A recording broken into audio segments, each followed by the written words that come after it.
আয়াত নম্বর 1 বলেছেন, বিসমিল্লাহির রহমানির রহিম, ইজাজুল জিলাতিল আরজুল জালাহা।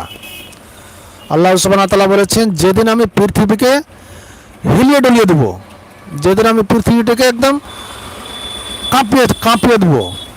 আল্লাহ সুবহানাহু ওয়া তাআলা বলেছেন, যেদিন আমি পৃথিবীকে একদম কাঁপিয়ে দেবো। ইজাজুল জিলাতিল আরজুল জালাহা, যেদিন পৃথিবীকে যখন আমি কাঁপিয়ে দেবো।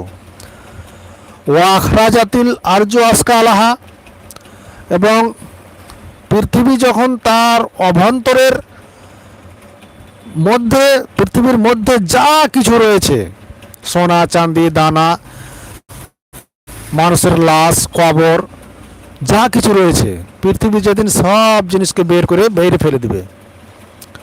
ওয়া আখরাজাতিল আরজু আসকালাহা,